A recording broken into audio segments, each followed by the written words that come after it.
Sideline Report on your hometown radio station, WPKY, The Tiger.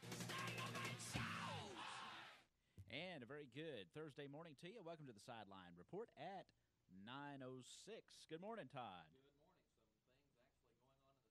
morning. Some things actually going on in the sports world almost as we speak right now.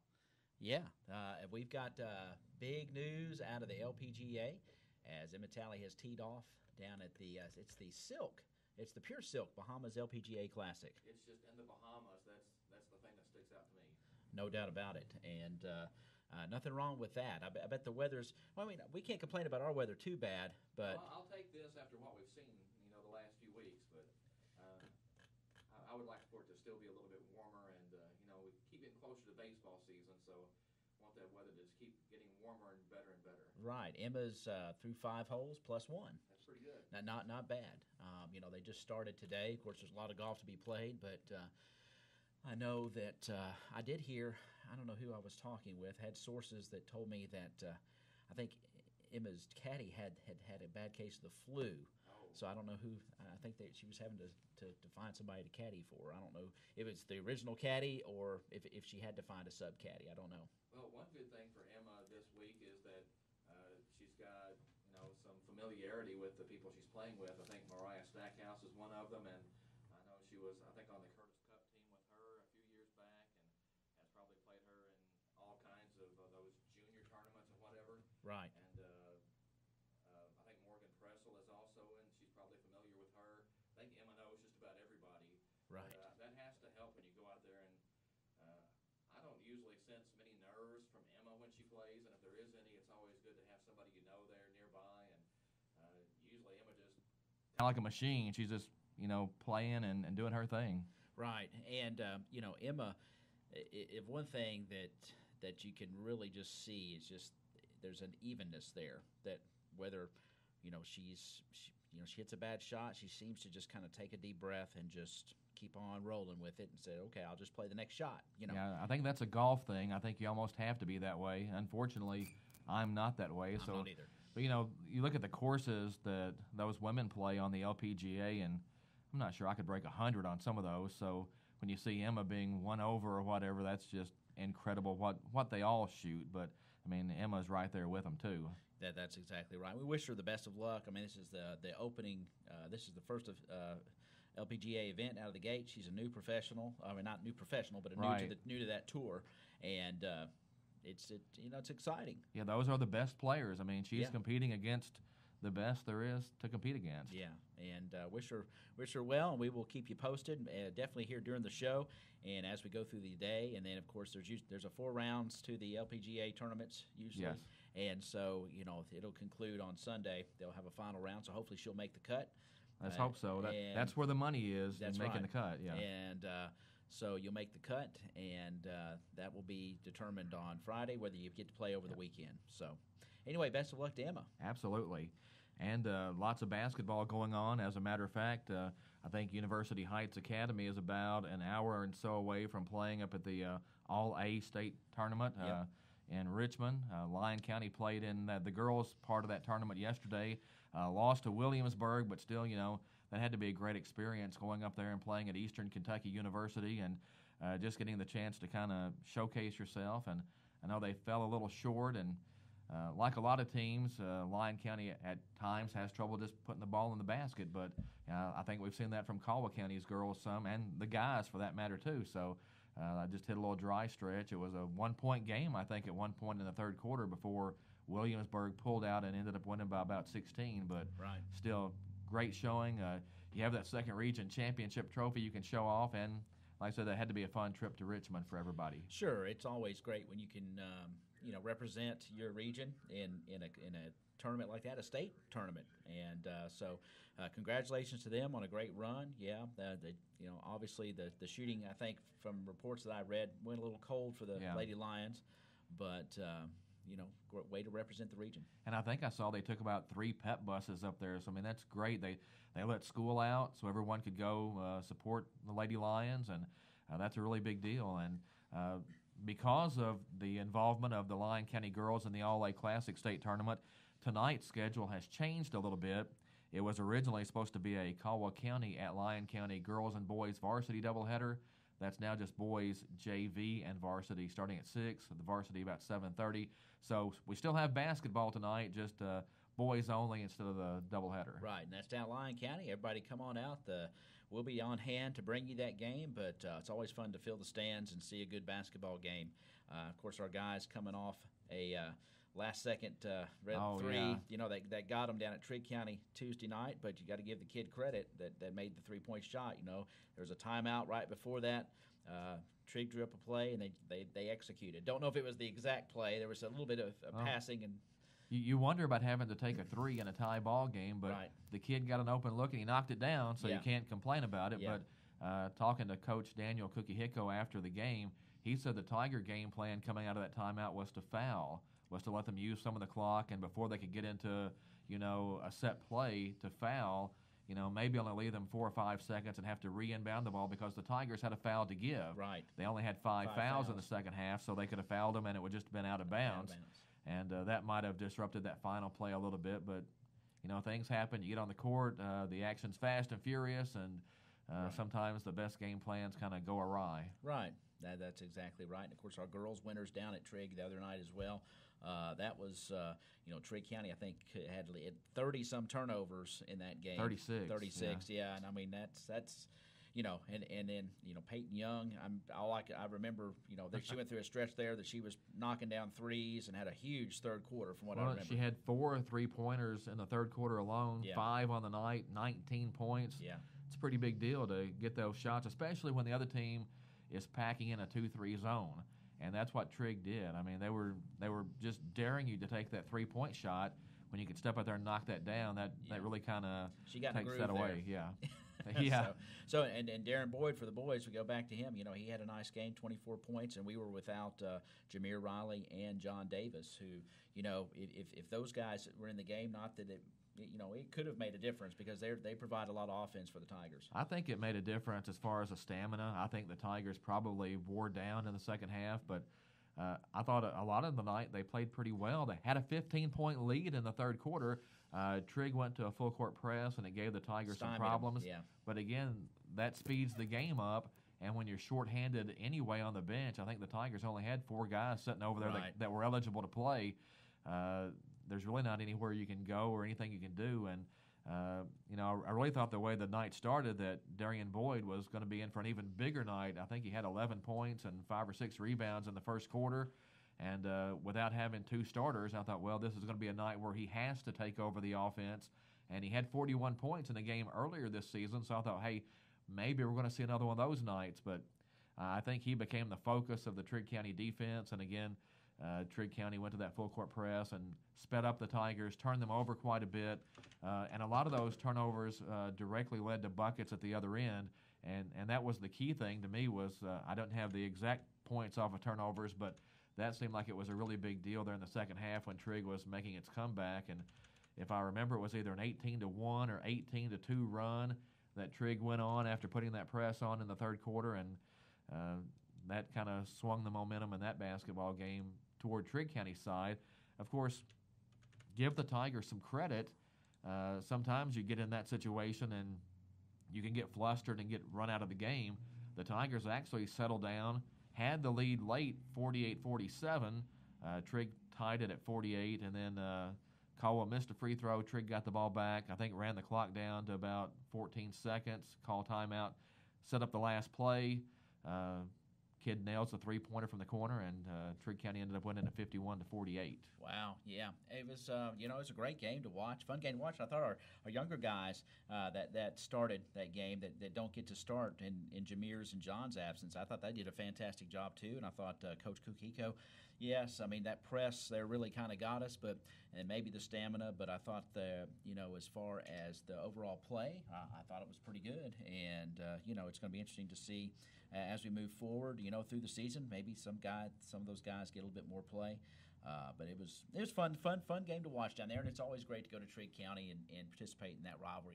Yeah, we always say that's one of the. I love going over there. One of the least known rivalries in Western Kentucky, I think. If you're outside of Caldwell County and Trigg County, everyone here understands the rivalry, but I don't think once you get outside of the two counties that most people realize just exactly what kind of rivalry that is. And of course, back in the day, that was a big 5th district game for years and years and years. And in football, the teams kind of go in and out of each other's district for some reason, move classes around, whatever. So sometimes they are district opponents, and sometimes they're not. But the Caldwell-Trigg rivalry, it's a really good one, especially if you're right in the middle of it.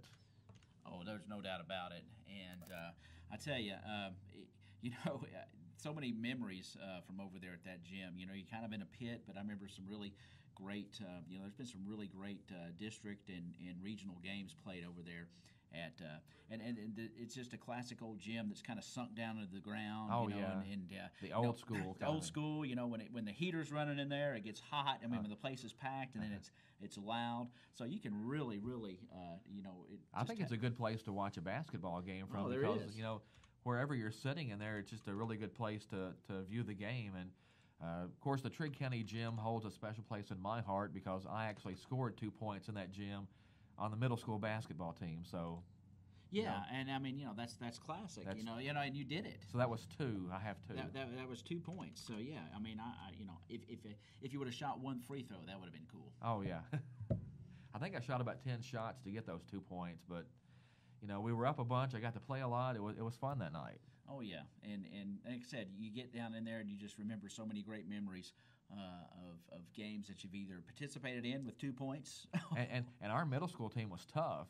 Not because of me, but there were a lot of really good players on that team, and I felt proud to chip in with my 2 points that night. Of course you did. So, well, man, I tell you, it's it is a neat place to sit up there. They've got a box up there on the home side where we get to be as radio. Right. And it is a great view from the court when you're up there because you're kind of like sitting in a crow's nest up high. And nobody's in your way. No. I mean, you don't have any. There's no railings. Yeah, there's no distractions of any kind. You just kind of in that box by yourself and you just focus on the ball game. But the Tigers are 8-10 now. They've had a couple of games that could have gone either way this season. Actually, 4 or 5 that could have swung that a little bit, but. The second region, I think, as a whole, is pretty good this year. I think if you look at the top of the region, you've got University Heights and Christian County, and Hopkinsville's getting on a roll now. Madisonville has a really good team this year. And then past that group, you've got Webster County and Henderson County. Right. And not only that, but then you have Livingston Central, Hopkins Central, Union County, Caldwell County, Trigg County. Put all those in a... Yeah. And you look at those, Caldwell County and Livingston Central have both defeated Webster County, which if you look at anybody's region rankings, Webster's usually up there in the top 4 or 5. So a lot of teams could go a lot of ways when we get to the postseason, but I think there's 11 or 12 teams that could end up in the regional tournament field this year. But I do think those teams at the top are probably just a little bit better than that next group. Right. And, well, there's usually, it seems like that, that there is a little bit, when you get in the upper parts of it, that there's a couple teams that usually are just a little bit, I don't want to use the word elite, but just maybe a little bit more. It looks like the 8th district is probably going to produce the second region champion again this year. Madisonville would apparently be the only team that, it looks like to me right now, that has a legitimate shot of kind of messing that up. I think it's 16 years in a row the 8th district has won the second region championship. But again, you have Christian County, Hopkinsville, University Heights Academy. The only good thing for the rest of the region is one of those teams is not going to make it to the regional tournament, but 2 of them are, and they're going to be on opposite sides of the bracket, and they're both going to be a bear, whoever it is. Whoever they get, yeah.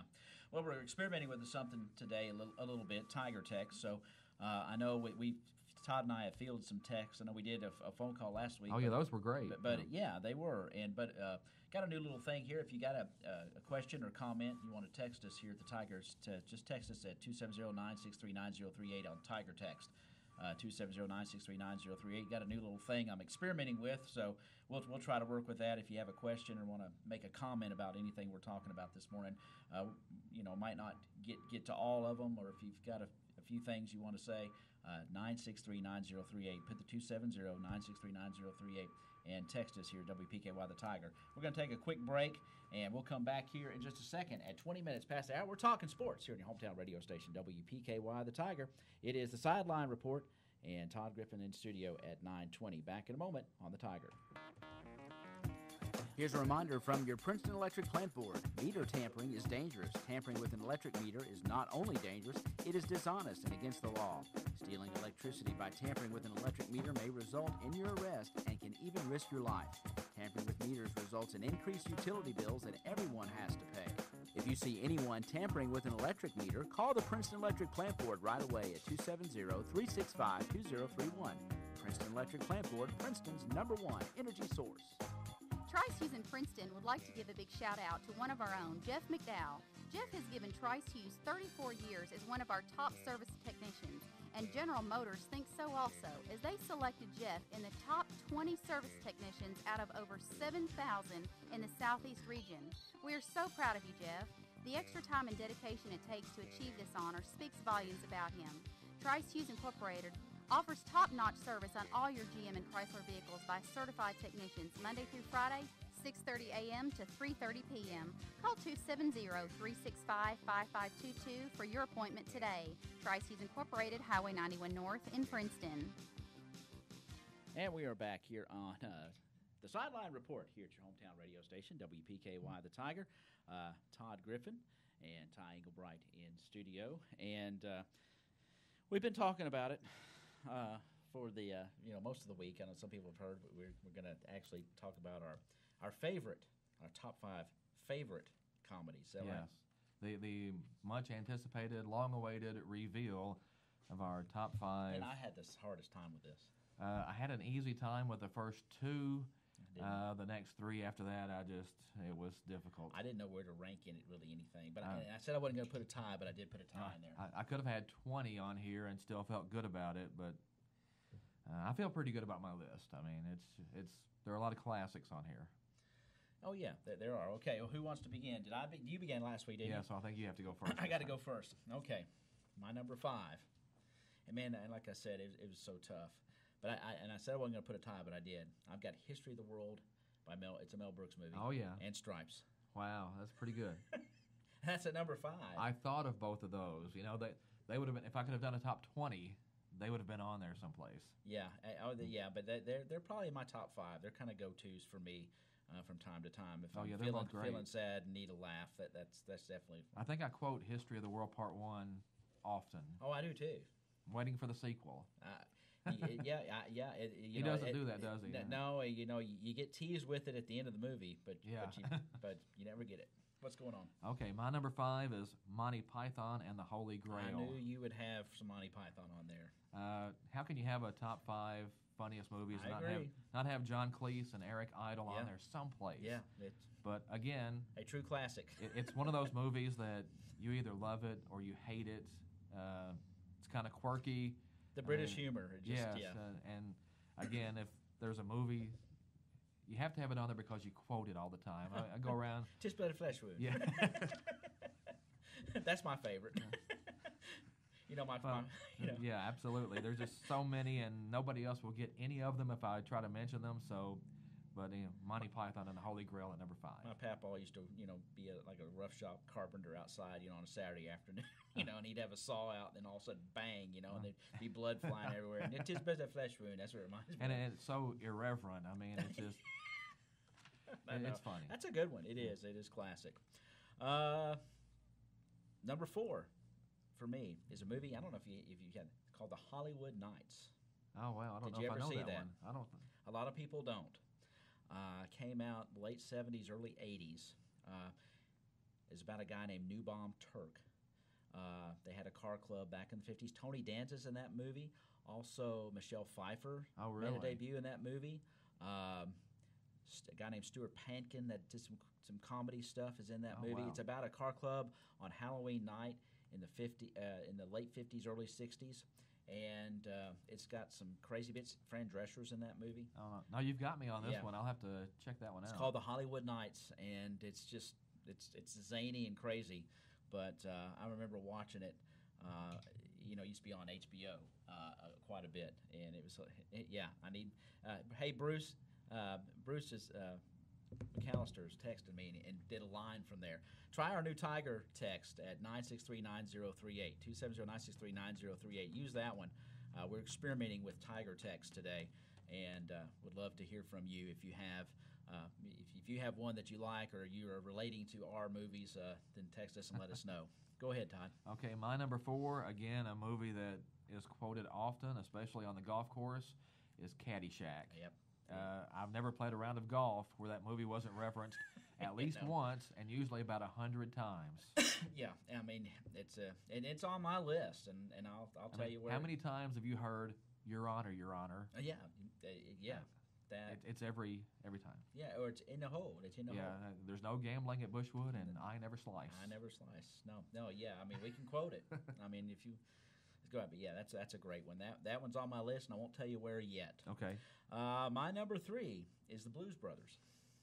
Wow, that's really weird, because my number 3 is the Blues Brothers. Yeah. I mean, come on, man. It was Dan Aykroyd. I think carried around that script on his Harley in his bags, and just would add to it from time to time. But you throw, I think of John Hughes. Direction. I think he directed it. so. And you're in Chicago. Steven Spielberg, I believe, is in the movie. He's actually in the movie there toward the end. It's zany. It's wild, but the music's great. Oh yeah. And it's just a great story. So if you've not seen the Blues Brothers, which I find hard to believe. But you got to see it. It came out, I think it's about 1980. I think 80, 81, somewhere around there. Yeah, it's and that's same year as Caddyshack too. Belushi and Aykroyd are enough for a movie. Yeah. But you could almost list who's not in this movie quicker than you can. All-star cast, great musicians. One of the first appearances by Paul Rubens. That's exactly right. Yeah. Which will lead me into my number 2 a little bit later. Okay. I figured you would have that in there. So, yeah, my 3 was Blue Brothers, your 3. So, you want me to go with my number 2? Yes. Another Belushi classic. And I'm talking about, of course, National Lampoon's Oh, yeah. Animal House. I knew that would be on one of our lists. Yeah, so I had to put it there. It's just a go-to for me. So I let you have that one again. If we could have had 20, I would have had a bunch of these on there. Oh, yeah. And I'm telling you, it was hard. I mean, I've got a whole other list underneath here. Spoiler alert, I don't even have an Eddie Murphy movie on my list. I don't either. And there were some good ones. I tried to put Beverly Hills Cop on there, but it wouldn't. Could you put 48 Hours on there? Is that a comedy? It is. I don't know. I think if Eddie Murphy's in it, it's probably a comedy. Yeah. But I love 48 Hours. Okay, where are we at? Number 2? Yeah, number 2.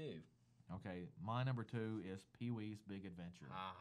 Paul Rubens. It might be my number 2 movie of all time. Forget comedies. It's like it was Tim Burton's directorial debut in 1985. Again, tremendous cast, just great. I think it's hilarious from start to finish. Again, I think it's one of those movies that you either love it or you look at it and think that's stupid. Is that I'm a loner, Dottie? Yes, that's it. Did I mention Phil Hartman was one of the writers? No, did not.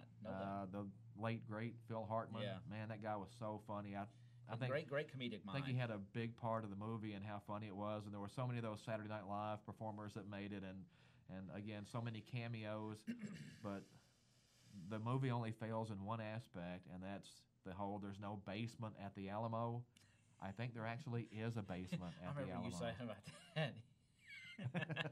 But anyway, it's one of my favorite movies ever. Yeah, it's classic. There's no doubt about it. Okay, and this number 1. Yeah, I mean, it was on your list. It's on my list, but it's probably just the movie that I just watch it over and over again and just never get sick of it, and that's Caddyshack. Oh yeah. I love the golfing aspect. When it came out, I was just beginning to play golf when I was a kid. I'm a huge Bill Murray fan. I love that character. He basically ad-libbed all the lines through it. I mean, he didn't really have a script. I don't even think he filmed any of his scenes with anybody else, hardly, did he? Except for maybe the Chevy Chase scene. I think they added that scene later. They did. Just to have them together. They had a riff. They had a riff. Yeah. They were not very because Bill Murray had replaced Chevy Chase on Saturday Night Live. And there was a little bit of conflict there, but they had that scene together, and the scenes with the gopher. If you notice, there are scenes with Bill Murray, but they weren't they weren't filmed at the same time.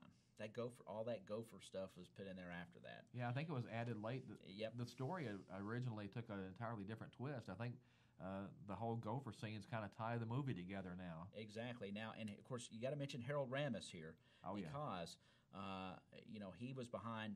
He was a National Lampoon writer.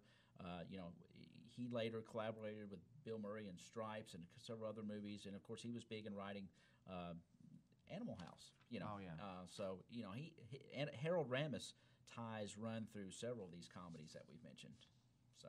Oh, yeah, that's a good choice. Yeah. So that's my number one. I thought that movie would be on both of our lists. I mean, we didn't even mention Rodney Dangerfield, for goodness sake. No, you got it. Yeah.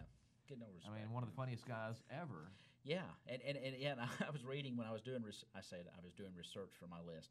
I actually did try to find some good things, but I heard that Ted Knight was straight arrow, during the filming, and he had a rough time with the cast because everybody was cutting up and acting crazy, and he just was a straight old, comedic actor that just wanted to act and not. And of course, it was total chaos and craziness sometimes on the set, but I think it would have been a blast to film it. What was the name of the show he was on where he used to wear the college sweatshirts, Too Close for Comfort? Was that it? I think that's right. And of course, he had a Murray State shirt on one day. Did he really? There's an episode where he has on a Murray State shirt. Did not know that, but I remember him, of course, as Ted Baxter, the newscaster on the Mary Tyler Moore Show. That's the classic Ted Knight. Great trivia there. Yeah. Okay, my number one is absolutely positively the funniest movie ever made, and probably could not even be made today, but it's Blazing Saddles.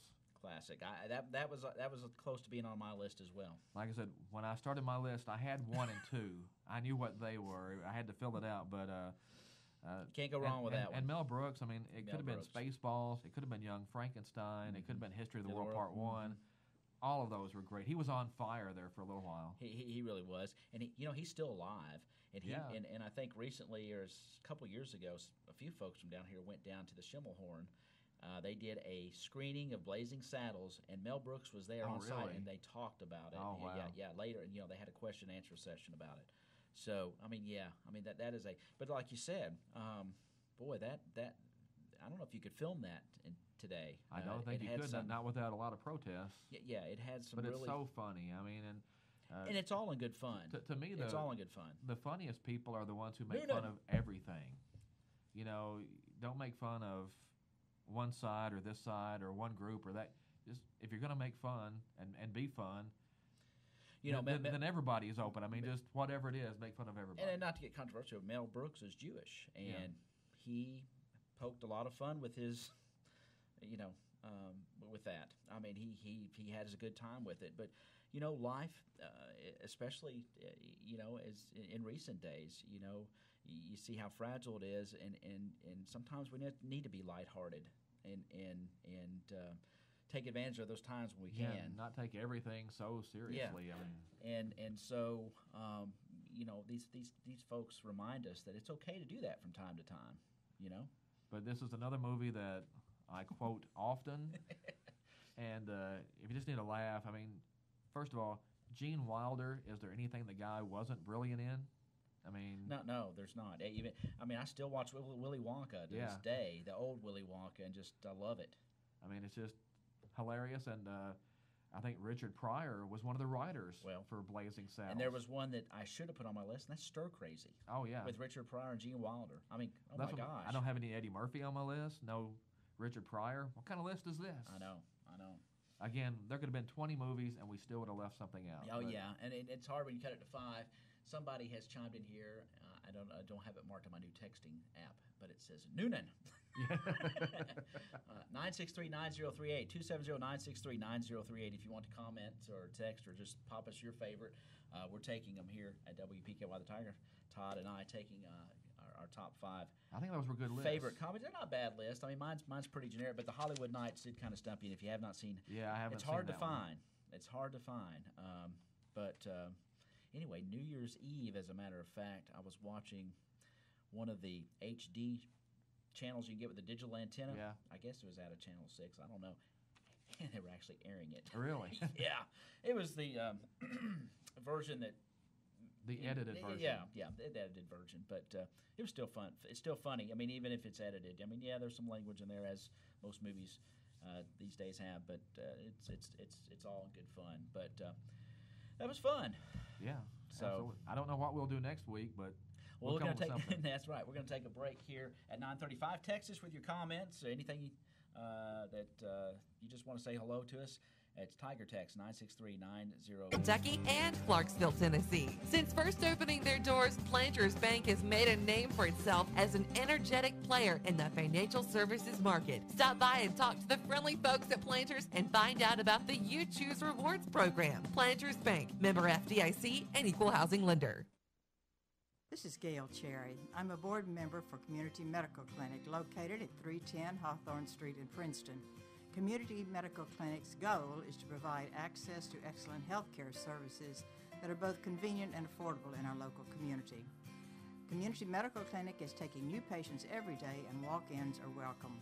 The clinic is open Monday through Friday, 8 a.m. to 6 p.m. to serve you and your family members of all ages. All insurances are welcome, as well as patients with no insurance. Community Medical Clinic, providing health care services at your convenience at no extra cost. And at 9:37, we are back on the Sideline Report. And Todd, a lot of sports to talk about. We're in the middle of basketball season. We've got wrestling going on. We'll touch a little bit on that as well. But let's get back to a little basketball. Well, a couple of points I wanted to make earlier when we were talking about basketball, and we kind of got into our movie list there for a little bit, but Yep. I don't want to forget about these. But Darian Boyd is nearing the 1,000-point mark for his career. Yeah, it's fantastic. Actually, I think in the paper I cheated him out of a couple of points the other night.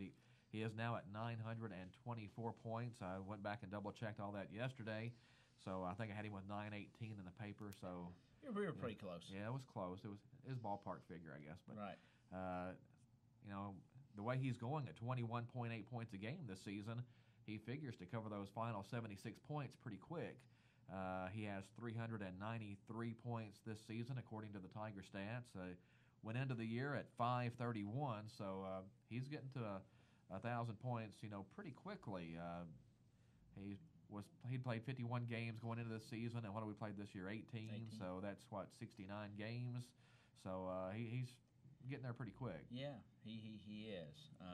Good for him. I mean, that's an elite club. Again, he would be the 18th member of the Caldwell County Tiger 1,000-point club. Okay, yeah. And it seems like it's been a while, although Josh Wilkerson made it last year. Well, no, I take that back. Josh fell just short last year. Okay. That's what I was thinking in my mind, that it's been a while since we've had somebody hit this list. Of course, if we added in Josh's points when he played at Lyon County, he was over 1,000 for his career. He just didn't get to 1,000 at Caldwell County.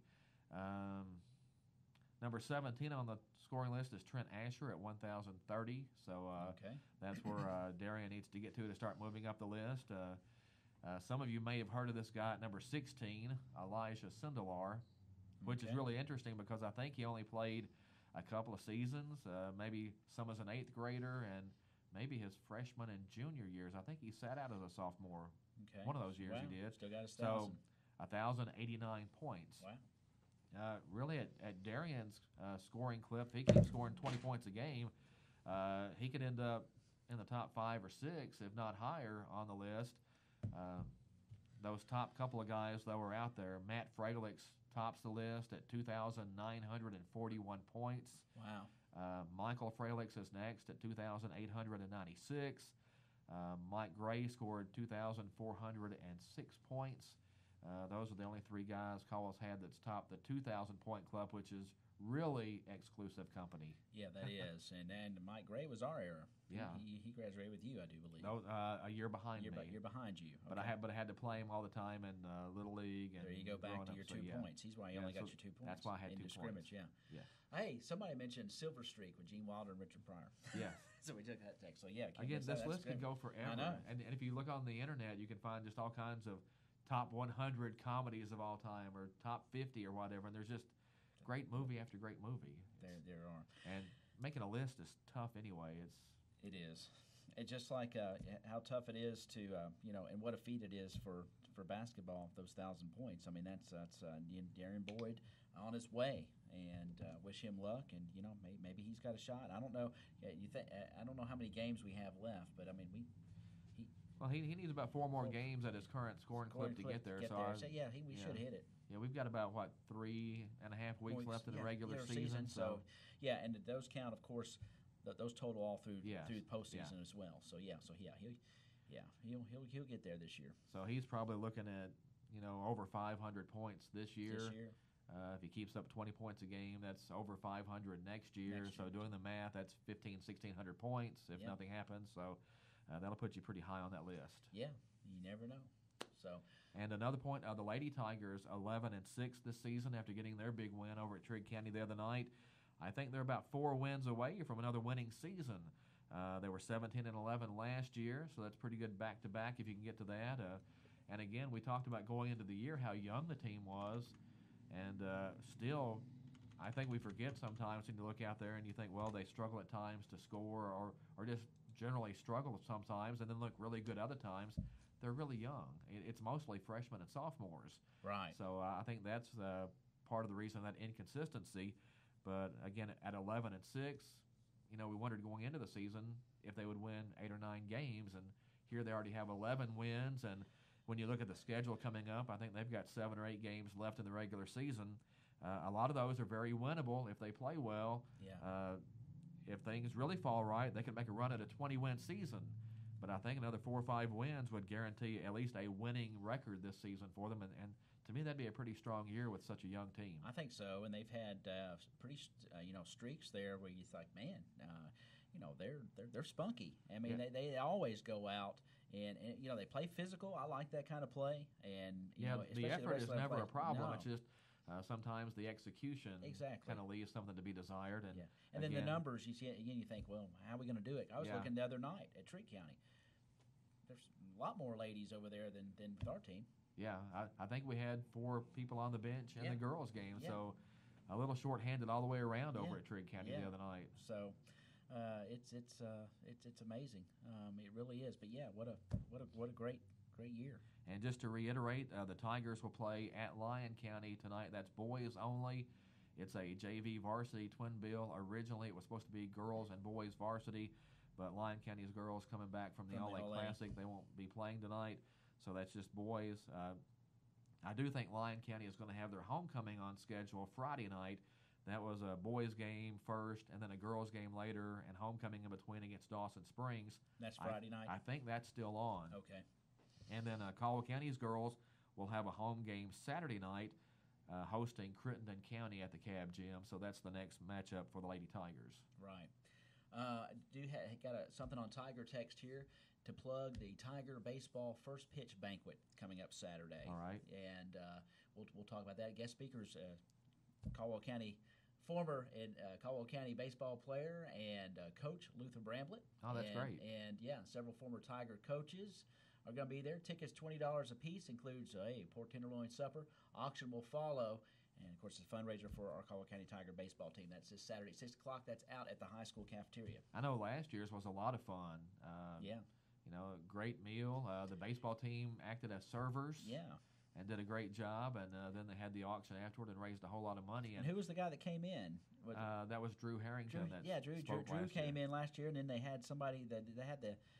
Did they have it before and had another guy? From the Red Sox. From the Red Sox, the center fielder. I can't think of his name, but So this will be the 3rd year for that, and of course Drew Harrington, son of Greg Harrington, who played ball here and was in the Braves minor league system, farm system, and played great start at University of Louisville. So did a great job speaking last year. Again, it was a fine great young night, man. and then they had the auction, and the baseball team raised quite a bit of money. I think some of that probably went into the improvements you saw at the ballpark, and a lot of those things helped the team look good as it was winning another regional championship. So that's always good. Mookie Betts. Yes. Yeah, thank you. See, this texting thing is great. Yes. I'm digging it. Tiger text, y'all. Use it. 963-9038. Anything. Just text us here at the Tiger, And we thought we'd just kind of break it out for this show. It's a new thing we're testing here, but we appreciate it. And it's just a good way to communicate with us. And we'll have more information on how we're going to use it and its utilization here at the Tigers as we move forward. So actually, I'm not sure the timing on everything, but you could probably make the banquet and also get over and watch the girls' basketball game at the same time. Yeah, the banquet's going to be at 6 o'clock and on Saturday night. So there's your meal, and then just stick around and listen and still catch part of the ball game. It's all right there. That's right. So be a fun night. So head on out there Saturday night, high school cafeteria, and support our Tiger baseball team.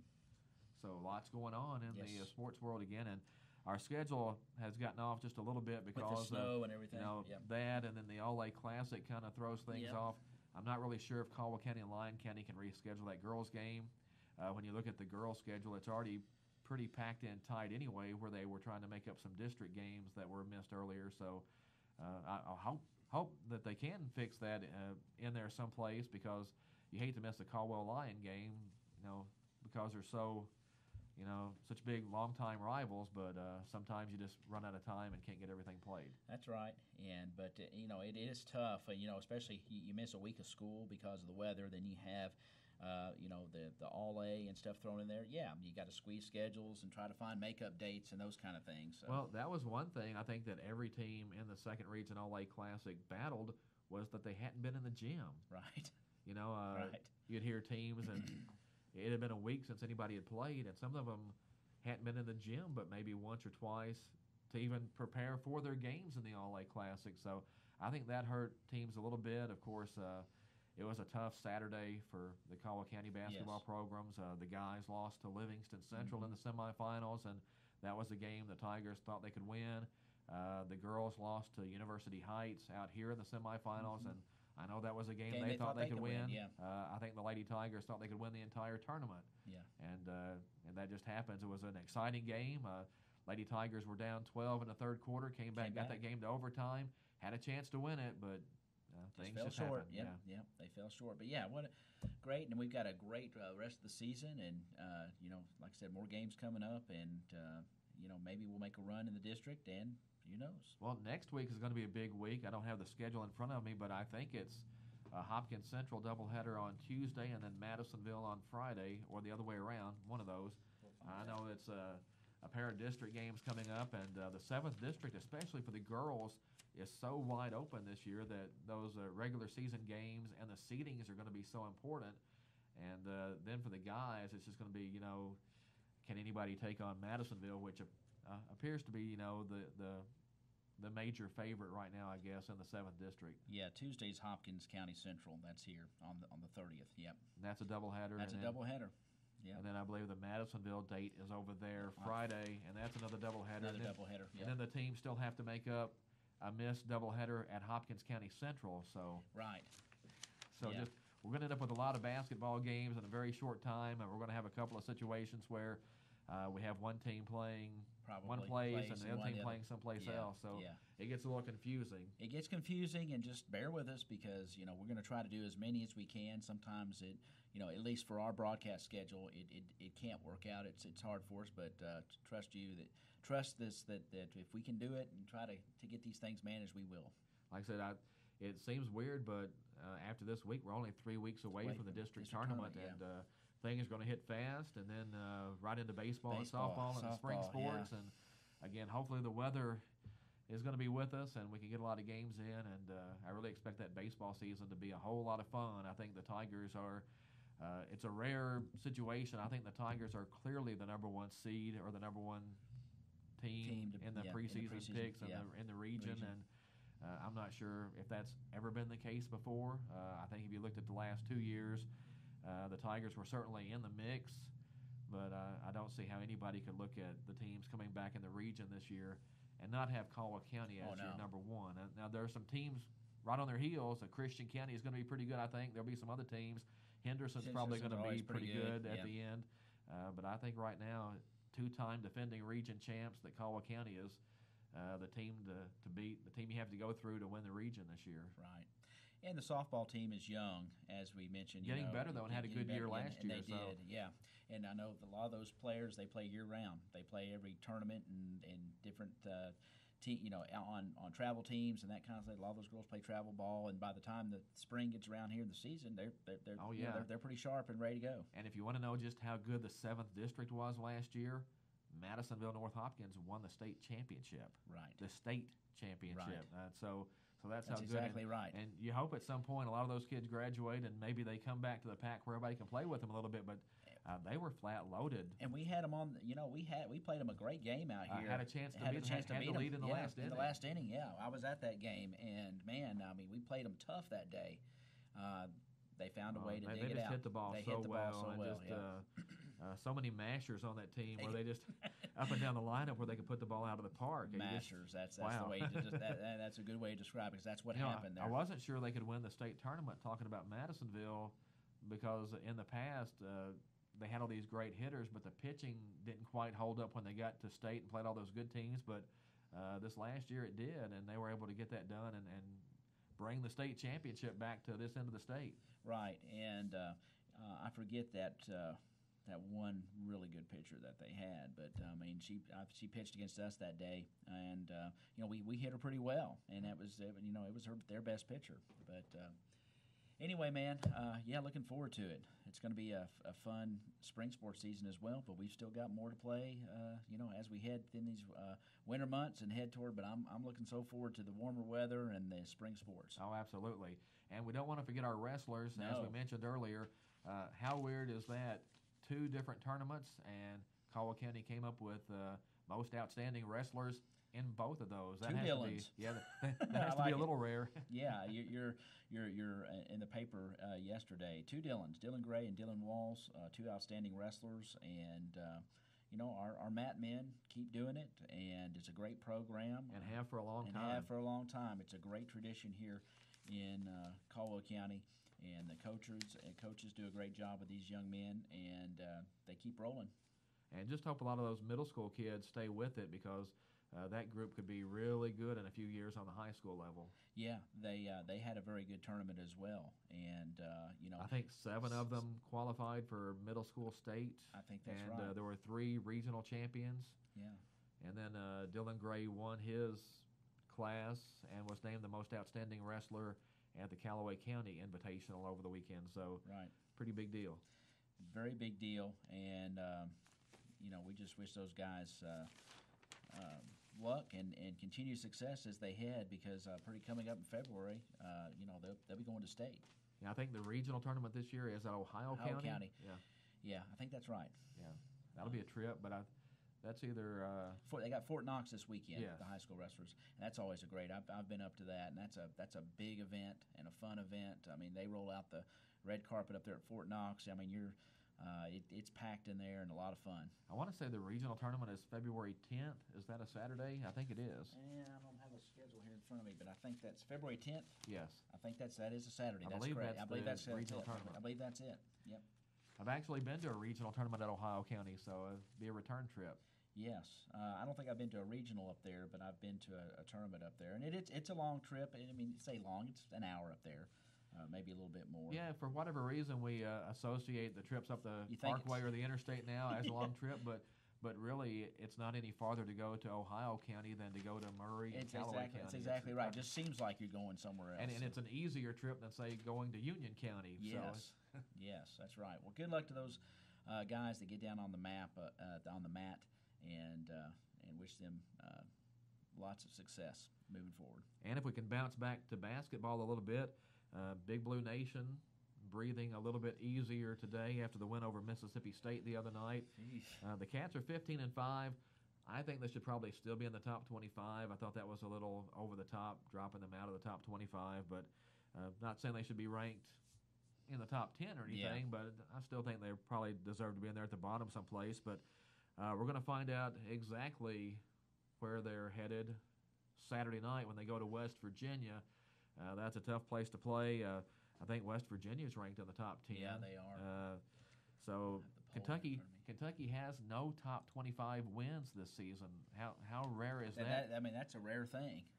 Maybe that's why they fell out of the poll. Who knows? Yeah, it could be, and they've got a chance to rectify that this week.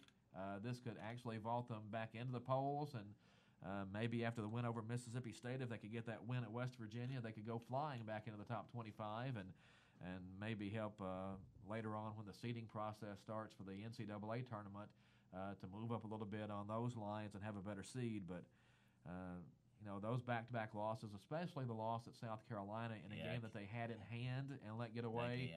That one. West Virginia is number 7, Todd, and that's a tough place to play. And they did get some votes though. They got 38 votes on the AP poll anyway. So polls are always weird though, because you actually look at that, and Louisville got a few more votes than Kentucky, and Kentucky beat Louisville pretty handily. But I know it's based on the overall performance this season. Hopefully both of those teams can do enough to get back in the top 25 and get in the NCAA tournament and make a run. Yeah. This is actually a year where I don't think you have to be a great team to win the NCAA tournament. You have to be a really good team and get on a run. And I don't know that I see just one team out there that is going to just, be a monster when the NCAA tournament comes. I think you're probably right about that, and it'll be, I think you're going to have your names that you normally hear up there, but it's kind of exciting to see some different teams like West Virginia up in the top 10 and stuff like that. Thinking that, with 68 teams in there now. Anything can happen that time of year. That's what makes it a lot of fun. Well, and I think it was 2014, Kentucky fell out of the polls. And again, everyone was there was much wringing of hands that year, and Kentucky actually got back in the polls at the end, got in the NCAA tournament, and made it to the championship game. Yeah, I think that was the year they lost to Connecticut in the final. So that was a good close game. I think. So again, if you can just get in the tournament and get on a roll, it's all about how you play at the end. That's right. Give you an Emma update. I just refreshed the leaderboard down in the Bahamas at the Silk Classic, and that she is +2 through 8 holes. That's good. Yeah, I mean, it's not. It could be worse. We're pulling for her to do better, but that's not bad when you're your very first LPGA. No. As a member of the tournament. That's exactly right. So Emma +2 through 8 holes, and that's down at the Paradise Island in Bahamas, Pure Silk Bahamas LPGA Classic.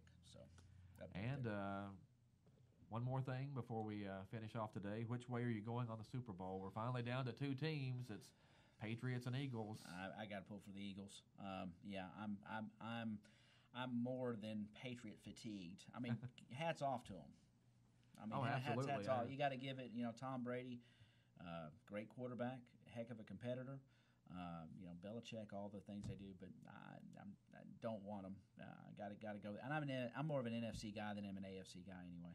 Yeah, the Super Bowl is February 4th, which is next weekend. The following weekend. Yep. But I think I have to pick the Patriots. I don't know that I want the Patriots to win again. I'm going with Philadelphia. Wow. I'm just going with them. It's two tough teams that if you're not fans of either team, it's tough to jump on their bandwagons just because, again, we all have Patriot fatigue from the last however many years it's been now. And Eagles fans, Philadelphia is the place that boos Santa Claus. It's tough to get on the Philadelphia bandwagon sometimes. They're rough and gruff, but man, I'm if I had to pick one, I've got to pick New England, but it's tough to. I'm picking Philly. I'm going with Philly. All right. I'm going with Philly. That's what I'm going to do. Maybe. I thought the Jaguars had a chance last week. Really did too. Jacksonville gave them a run, but you can't leave Brady any time. You got to keep hitting that guy and playing until the game's over. He's unbelievable. They're unbelievable as an organization and what they've done. But don't want to see it happen again. I don't. All right. So. Well, again, I just want to remind everybody that we do have basketball action tonight at Lyon County. That's right. We will just broadcast guys, that one. Yep. And I'll be there tweeting and keeping stats and taking pictures and doing all those nice things. And the girls will not play tonight. Neither Caldwell County team plays on Friday night. One of those kind of quirks in the schedule. And then the girls will be at home Saturday 6 o'clock JV, varsity about 7:30 for Crittenden County. That's right. We will not broadcast Saturday night's game. We will have tonight's boys game on the Tiger at 103.3 FM, 1580 AM, and video streaming and audio streaming on WPKYonline.com. And again, you look at the schedule coming up, it's going to be a busy 3 weeks. It will be. As we get into the district tournament, but it's going to be fun. And, unless the weather throws some more kinks into the plans, it's going to be a good test for all teams to get ready for that district tournament and just the postseason. I was looking at a long-range forecast, and they're watching a system now that might move in here at the beginning of the month, right as the month begins. So it's still a lot to come together. We've had on enough. That, we've had enough. Yeah, we have. I hope it doesn't come to fruition. But anyway, my vote is for an early spring. Well, this week, we got showers and thunderstorms this weekend, and highs in the 50s. So looking good. All right, good deal. All right. Have we missed anything? I think that's everything. Wow. Well, we're coming on the 10 o'clock hour. We're right at it. This is the first time we finished about on time before. Well, we can come up with something to talk about if you want to go over, but no, we're good. But do want you to realize we do have this Tiger text now at 963-9038. So next show, or even in the meantime, if you want to text us anything you want to talk to Todd or myself about, 270-963-9038, you can text it to us. We'll hang on to it if it's for next week's show, or if you want us to cover something. That's always good. And, of course, don't forget about the Tiger Baseball First Pitch Banquet. That's coming up Saturday night out at the Caldwell County High School Cafeteria, 6 o'clock, $20 to get in. You get a great pork tenderloin supper. There's an auction out there. Luther Bramlett's going to be here to talk, so that's a good deal. That was a great meal last year. Like I said, that entire experience was great, and I'm sure it'll be fantastic again this year. One more thing, Special Olympic athletes out at the middle school Saturday, and there are 4 games. Our team will be in 2 games, and the last game they will play against Marshall County. And one of the Special Olympics athletes, I'm told, on the Marshall County team was injured Tuesday. In that tragic incident over there, and they will have a card for him and for all of Marshall County in support of them. So Marshall County is planning to come and play in the Special Olympic basketball event Saturday at the middle school. That begins at 9 o'clock, so go out and support those Special Olympians as well. All right, I think that's it. All right. I think we've got everything. All right. If not, we'll get on it next week. That's right. Well, Todd, thank you so much. Always a fantastic job. Pick up your sports leader. I tell you, it's the Times leader.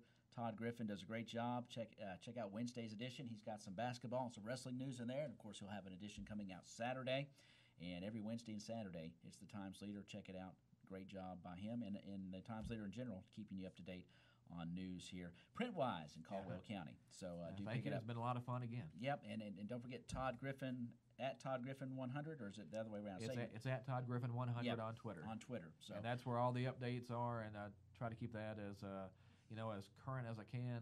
In-game updates, if you can't make it to the radio or whatever, if you're out and want to try to keep up with the score, all you can do is sneak your phone out and check on Twitter. Yep, and we'll be down there tonight broadcasting live.